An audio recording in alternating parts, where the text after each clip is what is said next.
It's computer. Hey everyone, excited here to have Janice from Mazu family. A mutual friend introduced us, and I was so impressed by everything Janice has accomplished being on Oprah, promoting her business, and really, growing her own company on her own from nothing to an amazing service, and which we'll hear a lot more about during the interview. Janice, welcome to Criminally Prolific. Thank you so much for having me. I'm really excited to be here. Cool. Well, let's jump right into it. I want to hear more about kind of the idea behind Mazu, and also how you got on Oprah, and how you've scaled the business over the years. Well, the idea for Mazu really came from my own experience. I have two children. It was 2009. Yeah. I was living my little life, walking to school with my kids, and I was like, where's all the kids? Like, where's the people playing shinny? I'm from Canada, so we play hockey on the streets. And I noticed all these parents were in their cars, and it just sort of struck me as odd for it to be like that. And then I went to a hockey game in Canada, and I noticed the environment changed there, and I was like, okay, hold on a second. If Canada's changed, what's gone on here? And I literally opened my computer. I took one look at Facebook, and I went, okay, this will eventually go bad. And then I opened my browser, and I Googled how to make a tech company. I had no idea how that was. And a bunch of blogs came up. And I thought, okay, I think I'm going to make a tech company, because if tech caused the problem, could I use technology to solve the problem? And what I really saw was a disconnect in family and a breakdown in our physical communities. And I immediately just said, where's the village in digital that's nurturing our children in a positive and healthy environment? And I couldn't find one. And so I thought I got to make it. So that's the idea of how Mazu was born. And it's been a heck of a journey since then. Wow. So Mazu, it helps you. So how would you describe it? So Mazu is a content messaging platform. It's where families are there with our children, children under the age of 13, and kids can take in content that's tagged with a core value. So the association is swimming lessons for social media in some ways. How can we first teach children that content should have a point? It should nurture them. So we do family communication, and we do family engagement. So imagine a Disney movie in social media. Parents are kind of laughing, kids are having a good time, but we know it's G-rated. So it's that experience in Mazu, in the platform we made. Okay. And it's for families only? Or do families tend to like draw in friends of families as well, or is it just main for families? Yeah, it's the main communication is often between families and also children within the family groups, but it includes your aunts and uncles and kind of extended and other peer groups. And all of the content feed, which we call the village, all of the content is about inspiring and nurturing children and humans. And this week we launched the Heart of Mazu, which is the action component of the platform, which is really about giving and receiving love, and how we can focus on that aspect of who we are as human beings. Gotcha. And so when I first got introduced to you, Josh said, you should talk to this woman, Janice. She was able to get on Oprah. And I was like, wow, wow. Most of my customers want to do that. I think, we were just talking to a customer. She was like, my whole dream in my life is just to be on Oprah, or even get on a gift guide at Oprah for my business. And I was thinking, wow. And so can you talk a bit about that? Yeah, when I thought of this idea, when I grew up with just a single mom in a community, and I had one cable channel, and it had Oprah and Detroit Tigers baseball on it, and it was 1981. So two things: I wanted to be Oprah and a Detroit Tigers baseball player. And so I'm like, if I could just be Ellen Trammell, my life would be awesome, or I'm going to be Oprah. And so fast forward throughout my life, when I decided and noticed this problem in technology, I just wrote her a letter. And I said, thank you for being an inspiration to me as a kid. and saving me from, you know, a lot of my experiences growing up in poverty. But at the same time, I said, you know, I got to solve this problem, and I'm going to quit my job and I'm going to do it. And 3 days later, I had a call from her show, and literally 3 days. And they said, we love your story. Can you be here in 2 weeks? And that was for Oprah's season premiere of her last year on national TV. And she had picked 150 ultimate viewers to, you know, celebrate. She took us to Australia. And I was one of the Canadians she picked. I think she picked about 5 Canadians or so. And I was one of them. And so that plucked me out of my Canadian cocoon, and off to Chicago I went. And I've been on this wild ride ever since. So Oprah really validated that perhaps I needed to keep doing a tech startup life. I never imagined what this was going to be like. It's just been mind-blowing end to end. And I can't tell you enough about how getting that sort of blessing from Oprah started the journey, but everything after that has just been, you know, another movie in itself. So it's been pretty wild. Did you, what was the process of applying or reaching out? Was there a lot of like follow-up, or no, you just wrote a letter. You just wrote a letter? I wrote a letter and said, I feel I'm supposed to use my life for good. I thought, when I wrote to her, I said, you know, growing up with nothing, you tend to believe that your life doesn't matter. And Oprah gave me a light in my life that perhaps my story would matter one day. And I wrote to her and I said, you know, I figured out why I went through all the things I went through growing up. It's so that I could do this with my life to solve this problem. And I just want to say thank you. And that was literally what the letter said. I just said, I've got to do this. I've got to solve this problem because I believe it impacts kids like me.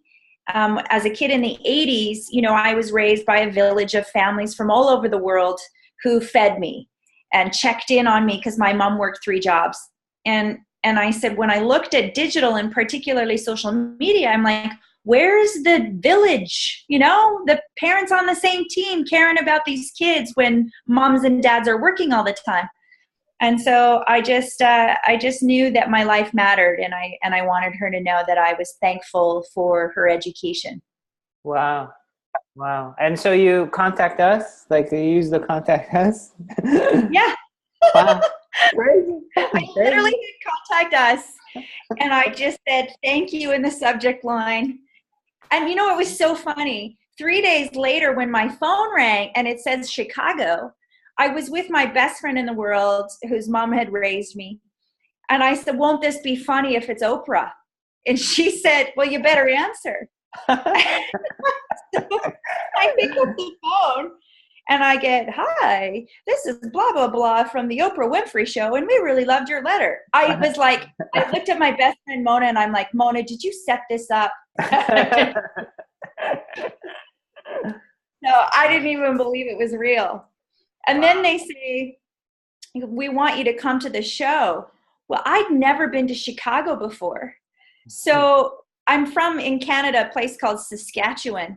So everyone in the town figured out that I was going to the Oprah show. So I swear half my village of friends all packed in the car and did a road trip just to be there with me. That's crazy. Yeah, we had a good time at the piano bar before Oprah, that's for sure.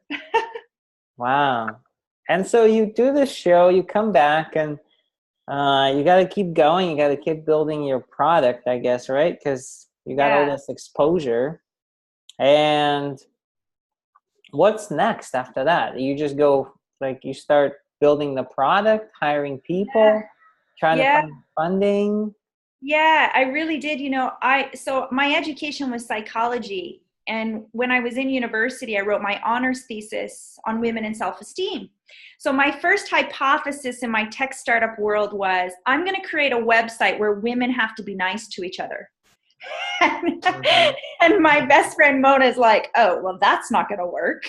I'm like, no, we're gonna make this nice place. Well, the women did come to the site after Oprah, but most of the time to tell me off. And the other time to tell me that I should really be doing this for kids. And so 2011 for me was my social experiment of my hypothesis of what I thought we needed in digital to really understanding from all the letters the women wrote to me about that. Now, at this point, I have raised no money. I've used my own money. I took a business class. I read every tech blog, and I still have never been to this magical place called Silicon Valley. And at the time that someone said I should go there, I actually thought that that's where you got plastic surgery. Like, I had no concept of Silicon Valley. So I'm like, okay, I'll go, but where is that? And so I arrived in Silicon Valley in 2012. So after the Oprah show for 2011 was just an open social experiment. I felt my researcher brain kind of kick into gear and go, okay, what do the women want? And what are the mothers saying? And I really just got tons of data that way. And by 2012, I'm like, I really got to figure out the business model of making a tech company. And so being Wonderful Canada, they picked 12 women to be mentored in Silicon Valley. So I went there. So I arrived under the magical spotlights of Silicon Valley. It's like an actress going to Hollywood. I was so excited. And then I discovered that they thought I was Pretty Woman in the movie and not the last part of the movie, the first part of the movie. So that was like, okay, it's a little bit different. Yes. Yeah, it was pretty wild. And you stayed in Silicon Valley, and they helped you. Did they help you with anything there while you were there? Again, it was a bit of a social experiment. I lived there for 4.5 months. I took cards from everyone. I went to pitch competitions. I listened. I met great entrepreneurs. And what I realized as a woman on a mission in some ways to really solve a problem that I felt would impact children greatly, I think the most disappointing part of it was getting there and finding out that the business model was really infantile in some ways. And at the same time, they were more fascinated by the products they made than really sort of analyzing the potential problems that they created by their inventions. Mm-hmm. And I think that was the most disappointing part of Silicon Valley. I thought they were the land of like innovative solving problems, and that their ocean would be split. You'd have this half that were making stuff that was like really cool. And then the other half would be like, okay, let's solve all the problems that this half of the world's causing. I was so naive. That's not how it works. So, it was an experience for sure. Cool. And so moving forward, you're building your business. Eventually you start looking for funding, I guess, right? And what was that process like for you? Talk about that. It was, I'll never forget, when you figure out when you first start to raise money and they tell you the Silicon Valley deck has to be 10 slides, 20 point. And the second slide is like the problem slide. And I was like, oh, like I got this big problem because I'm like, this is going to mess up kids. Like they're going to be so passionate. I'll never forget my first Silicon Valley investor looked at me and he said, I don't think you'll have the domain expertise on children. And I was like laughing. I'm like, I passed a watermelon through my body for 2 children, not 1 time. 2 times. I'm pretty sure my domain expertise is far greater than yours. And he was like, I don't think you have an intimate knowledge of the problem. And I was like, okay, so tell me an example of someone who has an intimate knowledge of a different problem. So he proceeds to tell me at the time that I lived there of this car sharing experience called Uber. And he goes, that guy just couldn't get a ride in San Francisco. And I said, him and the other 500,000 people also trying to get a ride, but somehow his expertise is far greater. And then I go back to the watermelon explanation again. And he goes, yeah, I'm just not seeing that. And what's so funny about it, I can make jokes about it now, is because he was actually being honest. He didn't see it because most male investors don't give birth to children. Yeah. They may have them, but they don't birth them. Yeah, true. So, it was a lot of that throughout the experience of raising money. It was a lot of, I don't see this as a problem. Why don't you just build it like Instagram? Right.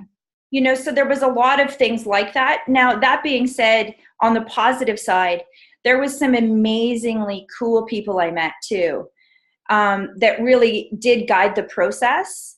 And ultimately, from Silicon Valley, I found my way back to Canada to a gentleman had created something called Club Penguin that Disney had purchased several years ago.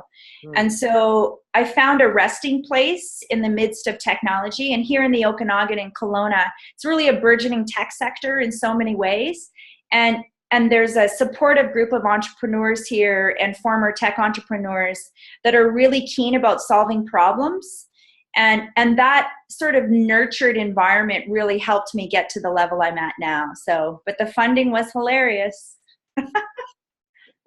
Is there, we were talking about this right before we started recording, but there is bias, right, in the startup community, just like in, I guess, any industry really, to women versus men, and anything from salary to money to success. The perceptions are very biased, and so I guess talk about your experience with it, and then talk about the good maybe, or the bad, or the hope that we might have towards a brighter future. I think first, that the thing that I will say in full transparency, I think many investors, if I'm on the hopeful side, are deeply unaware of the bias that exists.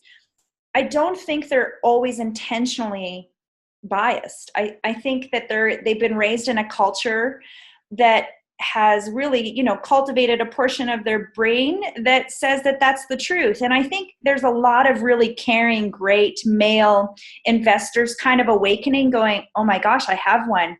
Shit, I'm sorry. So I think there is that. I really believe that. I've met some amazing investors. I've raised $7.5 million now for my startup. And I've raised it all privately. So I've never been able to crack the VC code. And maybe that's been okay. On the sidebar of that, it forced me to build my company differently because I didn't have that venture capital money. But I think the bias is really quite fundamental in how we view men and women. When men enter the room and go to an investor, he's trying to evaluate how successful he thinks this guy's going to be. When I enter the room, he tries to measure, what is my risk of failure? Yeah. And I think that that's really what we have to start dissecting and changing the language about it. Because if you're evaluating my risk of failure, that means you're coming from a fear-based self. And we know that fear-based cells do not build abundant companies or mentalities.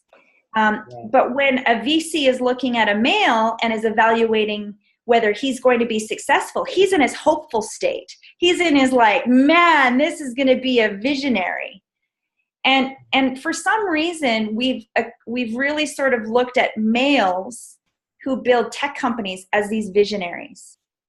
And we've given them this moniker of that and as the standard of practice. And I think we just need to put a bomb in that.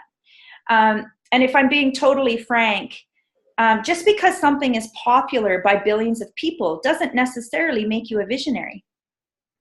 And I've met a lot of popular people that are kind of douchebags, So, but someone who has vision, the gender doesn't matter.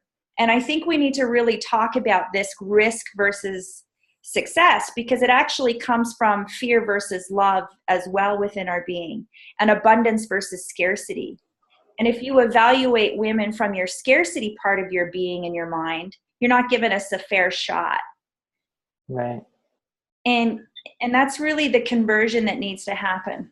How do you hire for your company, knowing this? And I guess it's hard to really evaluate people when you first meet them. You can work with them on maybe like a month. You try and figure out if they'll be a good fit. But to hire somebody, when you hire somebody, they kind of start changing the culture and the environment. And if somebody has a bias, they might not even know it, and they might come to a realization, or maybe they won't. And it might really impact your team, your company. Is there a process you go through when you like screen candidates to hire or join your team or work with you or become an advisor to you? Or do you just go by your gut instinct? Is it, because it's not something, there's like so many different tests, but people don't, like, tests are not usually the best way, seems like. Or maybe there is a test that I just don't know about. Well, But I think you're hitting on a few things. I think there's like different tools. The one thing I'll say about what makes female-led, and you have a gorgeous wife, Corey, and you'll probably know this conversation anyway, is that women by and large are often more in tuned to our intuition naturally. Yeah. Culturally, we're actually collaborative beings. We spend a lot of time in conversation. We rarely go to the bathroom by ourselves. We do a lot of things that, are stereotypical, but really, so we are wired to feel our way through our existence, where men are wired to think your way through your existence. Okay.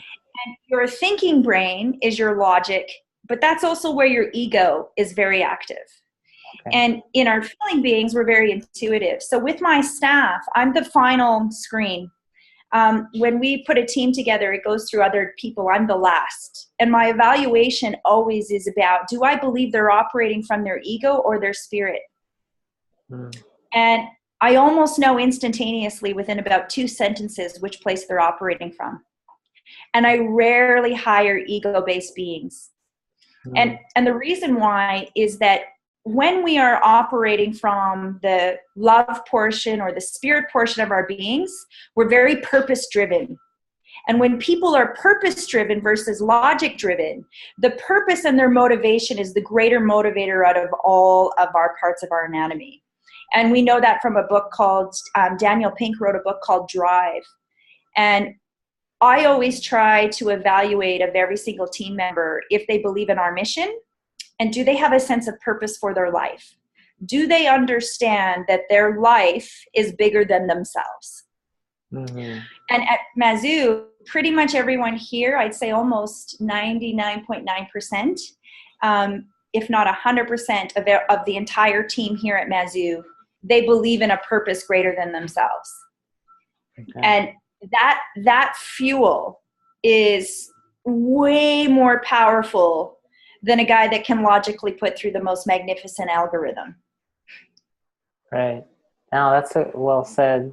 I'll connect you to Corey. We'll talk more on this, because she's written, there's a number of articles on the topic of just moms coming back to workforce and figuring out, do they still belong on the team? What's the dynamic? Has it changed now that it's a mom working, and before it was not a mom, it was a young, professional.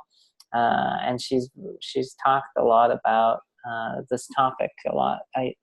We talked a lot about it. Yeah, it's an interesting one for sure. Cool. And so, you've grown, over the years, you've grown this business since 2012, 13, you've raised money, you've gotten users to use the app. And what has been, I guess, it's almost like you've taught yourself to build, how to do this, right? You didn't go to school for it. You haven't done any formal education. None. Is there anything you would kind of take away from all these years that you could tell other entrepreneurs in your shoes that are women who are thinking, do I go and take a job and, I am graduating college and get experience, or do I, what should I be? There's tons of people I meet even here in New York, and they want that entrepreneurial thing. They want to be an entrepreneur, but it's, they look at the images of on top of these billboards and these articles, and on top of the Entrepreneur magazine, it's always these males. Once in a while they'll find a female, and so even if they find inspiration, from a female entrepreneur, it's not very. It's very hard to figure out what to do next, I guess, or how to pave your journey, because you just have to go try and do it and just be kind of all in. There's not, like you said, there's a lot of bias, so there's not enough of a support network for most young female entrepreneurs, I guess, that are starting out. And I guess any kind of advice that you would kind of give them. Well, I think, what's so interesting about that, I work and still advise and support lots of people on their startup journeys. And I go through the exercise with every single one of them. And we have a project going on in LA, which is the sidebar to what I do. And I've had about 12 that I've mentored. And then I've mentored 35 women in recovery from heroin addiction and alcohol addiction and meth addiction. And they're all the same. Everybody wants to know what to do with their life. And so the one, it's like the big question, I just want to matter. And how do I use my life for something? And the fascinating thing about that exercise, and so this is what I would say to every single person, and I believe this in every fiber of my being, for you, for Corey, for the guy, passing behind you, to any single person on the street in New York, anywhere. Every single person born is born to a specific problem that only they can solve. So up until now, let's say I'm 43. So from my birth until now, I've had a pattern of experiences. I've had some really awful things happen when I was a kid, to growing up the way that I did with I've had this path, and I call it the recipe for your life. And the first portion of your life, from birth until whatever you are today, whatever age you are today, if this is now occurring to you that you're supposed to use your life for something else, this is your first day that you wake up. And so what you do is a timeline exercise. And like an EKG heart monitor, you will find that it is full of peaks and valleys. And when you pull and extract that out, you will find the problem that only you are supposed to solve. And everything you have done in your life up to this point has been your preparation. Everything. Your worst boss, your terrible first telemarketing job, your waitressing job, your serving job, your parents, your history, your roots, your ethnicity, your sex, your gender, everything into this point is part of your special recipe. Now, when you extract the problem, you will find that it is so near and dear to your heart that you are willing to do anything you can to solve it, because it's so personal and painful for you. And when you figure that out, you will then choose the vehicle. Now, for me, once I figured out that my life actually had a point, and that maybe my crap existence wasn't because I was just a mouthy daughter, that maybe there was something to me that mattered, that once I figured it out, I saw a common problem. And I quit my job, said, I'm going to spend whatever money what I have solving this problem.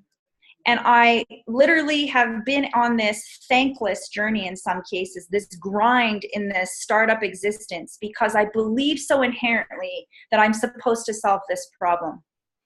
And when you operate from that memorandum and not from your logic head, maybe I should go make a tech company. And I always say to people, for what? Is your problem living in tech? They're like, yeah, it's in tech. I said, okay, tell me your problem. And then they can never tell you what it is. But they say, I should be a tech entrepreneur. And then I always say, well, tell me the problem you're solving. And when you allow people to express it and you find out where the pain of their existence is, that's the place that you will birth your great visionary, innovative company idea, whatever it is. And I believe that every single person has a problem to solve. Now, it may be in education. It could be in engineering. It could be in math and sciences. It could be in tech startup. It could be in medicine. You don't know the vehicle yet. The first duty of our lives and our existence is to figure out that we are in fact all built to solve problems that serve a greater portion of our humanity than just making $1 billion. Right. Oh, that's inspiring. I like that. I have to It's use so some of it. true. And when you start interviewing people, and if you ask them what's their problem to solve, or like what's their pain, they will go and they will tell you. Mm-hmm. And then when I work with entrepreneurs and people that want to go into tech startup, we do what's called the constellation exercise. Because I believe every person is a constellation. They are full of data points, but their constellation is so unique. And if we equate it to the sky and to the solar system, there are no two stars that are made the same. And each person has a unique DNA to that constellation. But when we can pick out the problem, then you do a business plan, then you do a slide deck, then you raise money.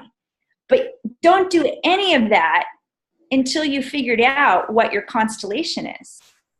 Right. And you may or may not know. Huh. Yeah. I believe it.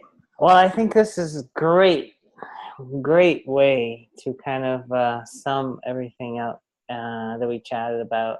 We'll do another one. I think we should chat more about all this, from biases to starting your own business, to building it and scaling. We can dive more into scaling your business and the hardships of marketing and so forth in the next one. But thanks for chatting with me. Thanks for joining me on my blog here, Criminally Prolific. Thank you for having me. I appreciate it so much. Sure. Glad to have you. Okay. Okay. Thank you.